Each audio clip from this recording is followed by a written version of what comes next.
ranking of the top 5 finals runs of all time, or championship runs, playoff runs, whatever you want to call it. So, you want to go first? Well, alternate. We'll start Yeah, from we'll go back and number forth. 5. Yeah, we'll start with number 5. Shoot. All right. So number 5, I'm going with the 2022 Warriors. This is a more recent one. And after everybody had pretty much thought the dynasty was over, after everyone pretty much thought that all the Warriors have fallen off and everything like that, bro, they came and they proved themselves once again. Steph Curry finally got his finals MVP. I'll tell you, this is a more recent one. They went through the Mavs in the Western Conference Finals, put them away pretty quickly. And then they went down 0-2 against Boston, and they pretty much won out from there. Steph Curry proved his greatness. That really bumped up Steph Curry to what, like that top 10 conversation all time of like greatest players ever. He solidified himself over KD because one of the big debates was when KD came over that KD was the best player on that team. So all time it was kind of hard to rank the two. Then you got Steph Curry going out and winning a second championship on his own without KD. Meanwhile, KD's been trying to do it without Steph, and he hasn't really been able to do it on his own. Steph Curry went in, he won his own championship, that pretty much solidified him over KD all time. And then I'll tell you, the dynasty, it still had one more championship left in it. And so I'm gonna give it to the Warriors, even with their aging veterans like Draymond, Clay. They're the ones who helped you win your first 3. And even as I got older, you had young guys like Jordan Poole stepping up. So I'll take the Golden State 2022, put them at number 5. All right, then my number 5 is the 2004 Pistons. They were what was it called? This is a defensive type of team. That's the reason they won this finals. They had Ben Wallace, Chauncey Billups, Rashad Wallace, and then offensively it was pretty much Rip Hamilton. So they won mostly the series by just playing defense. That's what they won. They had one of arguably maybe the greatest defensive big men of all time. I don't believe in that statement, but I'm sure a lot of people Ben do. Wallace. Yeah, I don't I think don't he's believe in that one. statement. I already know. But I already know he a lot of won people, one. a lot of people do. Uh-huh. Let me go through. They beat the Michael Red Bucks in 5. That's not too impressive, but they beat the team that just made it to the finals the year before that. The Brooklyn Nets led by Jason Kidd, Richard Jefferson. That's a pretty good team. They beat them in 7. And they beat the Pistons, led by Jermaine O'Neal and Ron Artest in 6. But the most impressive thing about this run was they beat. I don't really consider this a super team. A lot of people do though. Like Peyton and Malone weren't that great anymore, but they were called. They were considered a super team. They have Shaq, Oh, Kobe, Malone, Peyton uh-huh. in 5 games. In 5 games, that's what's impressive about it. They just didn't put away like in 7. They gave them a gentleman's sweep. That's what's impressive about that. Like that's crazy to me. Like that's still crazy. To wrap my head around that, it's pretty crazy. In 5 games, like just Shaq and Kobe putting them away in 5 games, that's crazy. Because how the Pistons, like that, Billups is probably Wallace didn't do anything other than defense, and he was guarding Shaq. So I'm sure Shaq wasn't getting fucking put in jail by fucking Wallace. I don't think he was that. He wasn't that bad. So it's just impressive to me how they were able to beat the Lakers in 5. That's one of the most impressive things to me about that run. But yeah, I have the over Pistons at 5. All right. That's pretty solid. Number 4, I got the exact same team, but a different year. This one is the Warriors from 2017. Even though this might have seemed a bit unfair, it's not even like it was like any real competition at all. But they literally swept through the entire playoffs. Like literally swept every single team. They swept the first round, they swept the second round, they swept the third round, and then the finals. LeBron and Kyrie got lucky and they pulled out one game. And what, like game 4, when they were about to get swept. But then they got put away in 5 games. So it didn't even matter.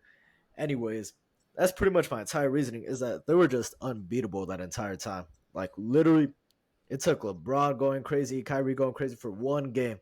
One game just to be able to lose that one. You could argue they were on the verge of losing to San Antonio but when Kawhi Leonard went down, that all went to rest, and then they swept through them too. I tell you, literally swept through everyone. Like nobody had a chance against them. So I think it's worthy of putting them up here just for that reason alone, because they nobody could beat them. Yeah, that was probably like my number 6 team. I just let them out just because they were so unbeatable. I Yeah, just let them out. I was kind of debating it because Yeah, I mean it was pretty unfair. Like you don't want to give them credit for that because they were a 73 win team already, and then you drop in KD. Of course, they're gonna be unbeatable. But the fact is, I mean, like it was so crazy that like teams didn't even have a chance. Didn't even have a single chance against them.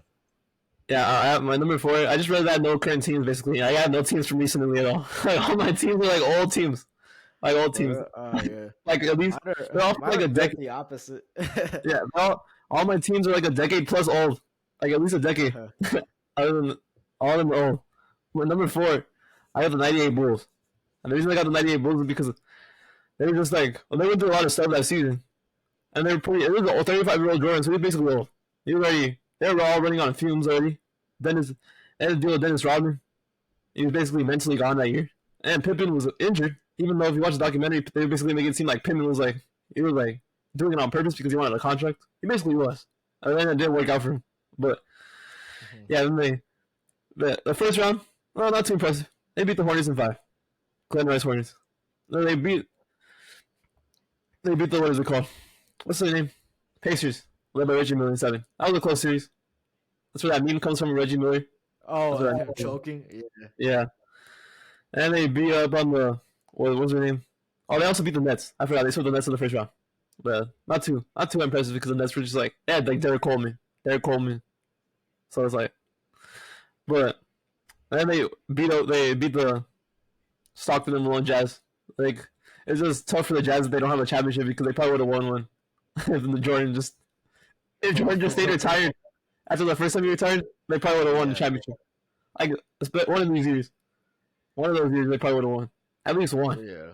So it's just tough. And then Jordan made one of the clutchest shots in NBA history ever. So that's I put it in Game 6. That's why I have him. I just have him there because of all the stuff they went through during the season with the Rodman stuff and the Pippen. Oh yeah, the Rodman stuff was hilarious. So Yeah, that's why I put him just because all the stuff they went through. But I have the Bulls at 4. The Bulls at number 4. All right, man.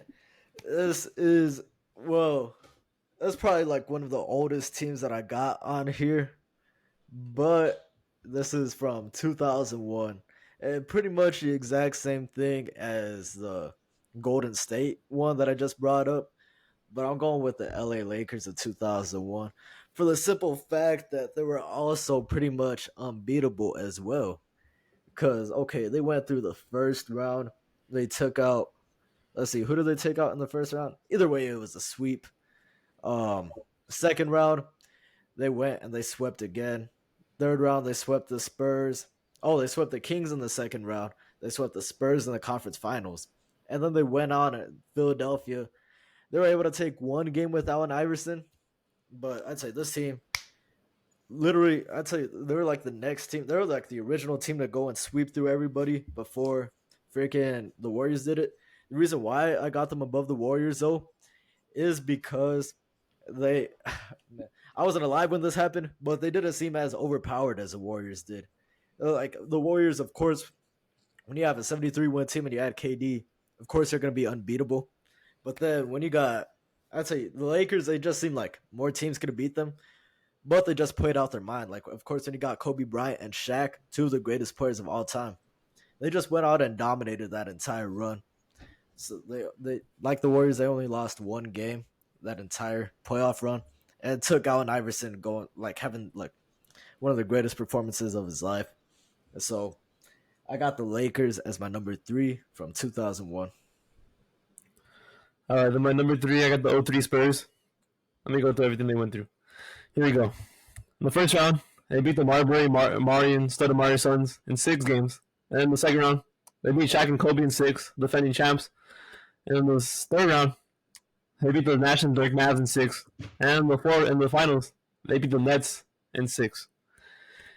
And Tim Duncan, it wasn't like, you think about Tony Parker and Manu Ginobili? Well, let me go through this. This is Tony Parker's second season. So it's not like you got a group of veteran Tony Parker who already where he's already that amazing. You don't got him yet. He's second year Tony Parker.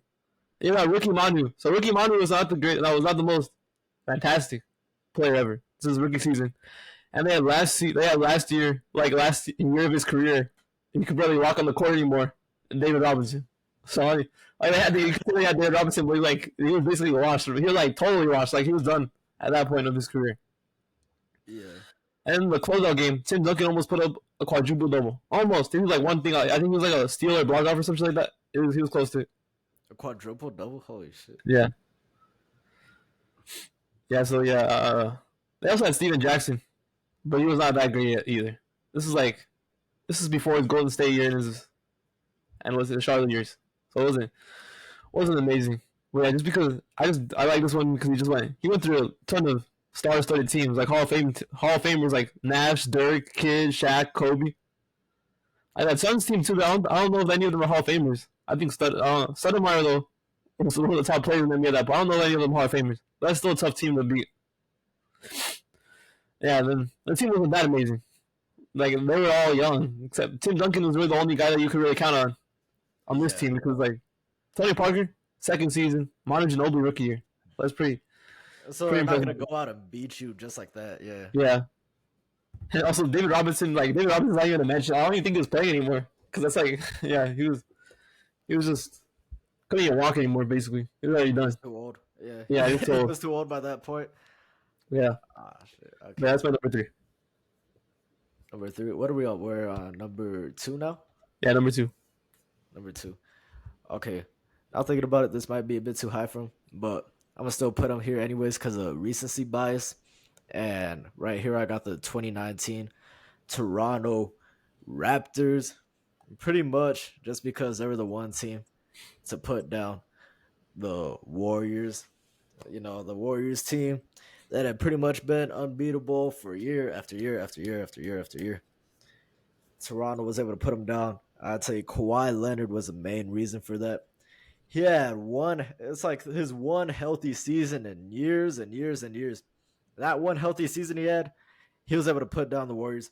Obviously, it did take some luck. I'd tell you that game 7 against the 76ers, where the ball just bounced around. That's probably like one of the greatest shots I've ever seen, to be honest. One of the greatest shots I've ever seen. Fading away, guy right in his face, took 4 bounces, then went in. There you go. I mean, that was easy. Kyle Lowry was an all-star too, but I don't really think he considered it like a duo type of thing. I think Kawhi was just the main guy. Stepped in, first year on the team. They just traded their best player to get him too, DeMar DeRozan. They traded him, and then they still went out. They put on a great performance. They started in the Eastern Conference Finals. They started down 0-2 against the Milwaukee Bucks. Milwaukee was like the best team all year. They were favorited in that series for sure. Giannis was stepping into his own as the best player in the Eastern Conference. And I'll tell you, first year with LeBron out, and then Kawhi stepped in, and they took the Bucks down after dropping down 0-2, went out and took every other game from there. And then, even though KD got injured, it was pretty much a series that sent KD packing out of the Warriors. He wanted to do his own thing, and pretty much, I'd say Kawhi went out. He did what many people thought was impossible. He thought what I thought was impossible. I thought nobody would be able to beat that Warriors team at all. Kawhi went out and did it pretty much. I mean, also you had a great supporting cast too, but he was a main all-star on that team. So I'll put the 2019 Raptors along with Kawhi Leonard at number 2. All right, my number 2, the 2011 Mavericks. Yeah, obviously Dirk was probably this is basically Dirk's highlight of his career. Like the thing you look back on Dirk, this is like the thing you look back on the 2011 playoff run. He was hitting clutch shot after clutch shot. Everything he could do for his team, he did. He also had guys like Kim, Sean Marion, who I mentioned earlier. Defensive fusion. He wasn't defensive player of the year. He wasn't defensive player of the year yet. He won in New York. But what's his name? Tyson Chandler. Yeah, and Jason Terry, Peja. Those guys. Most of these, they're good names, but it's like none of these guys are like in their prime anymore. Like Kid, he was definitely out of his prime. Like he was in his prime when I mentioned earlier when he was making the finals of the Nets. That was like his pinnacle of his career. when he was making. That was like his prime. But they were still very good players. They had a very good team to the third seed, at least 7 wins. But I don't know. But at this time, I don't think anybody thought like when they were doing this. I don't think anybody thought they had a chance. Like I mean, I know, especially when they faced Miami, I'm pretty sure everybody was picking Miami to win the series. I doubt. Even when they probably played Kobe, they probably put the Lakers. People were probably saying that the Lakers were going to win. But yeah, they took down the Blazers, led by Marcus Aldridge in 6, swept Kobe, the defending champions, and then they beat Oklahoma City's Big Three when they're in 5 games, and they beat LeBron and the Heat with Dwayne Wade and Bosh in their first year together in 6 games. So yeah, pretty impressive run. Yeah, I have them as my number 2 team. Yeah. Yeah, you knew who I was going to go with at number 1. You already went over this right now, but yeah, 2011 Mavericks, just to add on to what you said, I remember, well, looking back on it now, I looked at like all the reports from the second round. It was literally like, I don't think I saw a single person picking the Mavericks to win that series. Literally, there was like a list of like all the reporters at the time, all their predictions. They were all, oh, Lakers in 4, Lakers in 5, Lakers in 6. Every single one of them. There wasn't a single Mavericks, like a single person picking the Mavericks in that series. And for them to go out, put the Lakers down, the defending champs down in 4 games. Literally 4 games. They couldn't take a single game against them. After nobody said the Mavs were going to win. Literally nobody said the Mavs were going to win. They went out, put them down in 4 games. Like you said, when you look back at Dirk's career, this is the one thing you're going to look back on. This one and his MVP season back in 2007. Those are the 2 main things you're going to look back on, but mostly this run. Then again, you had Oklahoma City, who I'd say they were a young team at the time, but you still had, I'd say you had Westbrook, Durant, and Harden all right there developing. And I'd say I believe they were like the 1 seed at the time. They were 1 seed. The 1 seed in the Western Conference got put down in 5 games. Literally in 5 games. Kevin Durant, Russell Westbrook, and James Harden. Serge Ibaka was on that team too. And this team ended up making the finals the next year too. They went out and got put down in 5 games.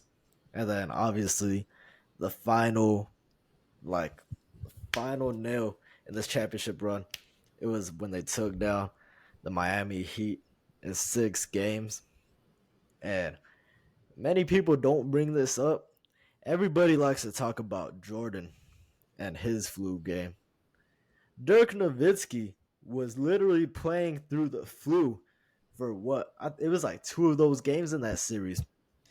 He was literally playing through the flu too. Nobody seems to bring it up. They all want to talk about Jordan's flu game. Nobody wants to talk about Dirk's flu game. And he went out and he won those 2 games that he had when he was sick. After LeBron and D Wade literally came in mocking him before the game started, they were like, LeBron and D Wade, they were taking Dirk lightly. He went out, had one of the best finals performances while playing on the flu. So I'd say you want to give Jordan credit for his flu game, you got to mention Dirk too, because Dirk did the exact same thing against the greatest player of the generation too. LeBron is without a doubt the best player in that generation. They had a big 3. Chris Bosh was like a perennial all-star at the time. D Wade was the face of Miami at the time before LeBron stepped in. LeBron was the best player in the world too. You went and took those 3 guys down. And I'll tell you, the only all-star you had on your team was Dirk Nowitzki. Jason Kidd, like you said, he was past his prime. Tyson Chandler, he was still rising up too. He wasn't like full-on defensive player of the year yet. But all these players played together so well. Yeah, Rick Carlisle running the squad. And it just seemed to work perfectly for them right there. And Dirk, like you said, he was hitting clutch shot after clutch shot after clutch shot, winning in the biggest moments. So, number 1, whether it's biased or not, it might not be super biased because Joseph had him at number 2, but I got the Mavs 2011 at number 1. Yeah, I don't know if you can guess why I put it number 1. I just want you to guess. What do you think I put at number 1 out of everybody? The Rockets from, oh yeah, what was it, 90, 95? Oh yeah, you already guessed it. Yeah, you guessed it perfectly. Yeah. Well, yeah. The number 1 team for me is the 95 Rockets, and I don't think I don't think this is me being biased. It is me biased, but I can't be that biased because it's not like I wasn't fucking alive. I wasn't alive for this, so I'm not like, oh yeah, I have some. I'm not being like fucking nostalgic either because I was definitely not alive in 1995. So yeah, let me go through this. Okay, the first round, they were 6th seed. Okay, they had a record of they almost had a under 500 record this season. They weren't very good. So the first round, they played Stockton and Malone, who were one of the. I'm pretty sure they were like a 59 win team, and the Rockets were like 40 win team. Rockets were like a 40 win team. Jazz were 59 win team. They beat them in 5 games. The second round, they beat Barkley. It was Barkley and the Suns with Kevin Johnson. They were a pretty good team too. They were a 61 team. The Rockets put them away in seven games, and then third round, David Robinson, not Duncan Robinson, David Robinson and the Spurs. They have won 62 games, and they lost in 6 games. So in the finals, Shaq and Penny on the Magic, they had the best record in the whole entire NBA. They were like a 64 win team, and they lost, and they got swept by the Houston Rockets. And to me, this team was not very good. I was looking at them. Only guy they got Clyde Drexler, and Clyde Drexler was all right. But he was averaging like 20, but he was putting up like 25 shots a game. So he was not doing this. He was not that good anymore. And everybody else in that team, like Kenny Smith was averaging 8 points a game in the regular season. He was not doing anything in the regular season. I'm pretty sure the next best scorer was Vernon Maxwell, and Vernon Maxwell was averaging like 13. This team was not very good. But this is the King's numbers in that final run too.